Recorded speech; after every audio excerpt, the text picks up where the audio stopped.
పిల్లలకైనా, పెద్దవాళ్ళకైనా ఎముకలు దృఢంగా అవ్వడానికి, రక్తం పట్టడానికి, బలహీనంగా ఉన్న వాళ్ళకి నీరసం పోయి బలంగా అవ్వడానికి ఎంతో బాగా పనిచేసే మన పూర్వీకుల కాలం నాటి రాగి చిమిలి చేయడం కోసం పల్లీలు, నువ్వులు, బెల్లం కావాలి. ముందుగా ఒక కప్పు రాగి పిండి తీసుకొని చిటికెడు ఉప్పు వేసి కొద్ది కొద్దిగా నీళ్లు వేస్తూ చపాతీ ముద్దలా కలిపి మూత పెట్టి ఒక 10, 15 నిమిషాలు నాననివ్వాలి.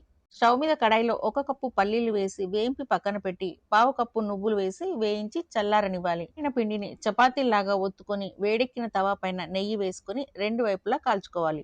పల్లీలు పొట్టు తీసి మిక్సీ జార్లో వేసుకొని కొంచెం బరకగా గ్రైండ్ చేసుకోవాలి. నువ్వులు కూడా గ్రైండ్ చేసుకోవాలి. చల్లారిన రాగి చపాతీలను కూడా ముక్కలుగా చేసి మిక్సీ జార్లో వేసి మెత్తగా గ్రైండ్ చేసి పావు కప్పు బెల్లం వేసుకొని గ్రైండ్ చేసుకున్న వీటిలో వేసి ఇలాచీ పౌడర్ కూడా వేసుకొని ఉండలుగా తయారు చేసుకుంటే రాగి చిమిలి రెడీ అయినట్టే.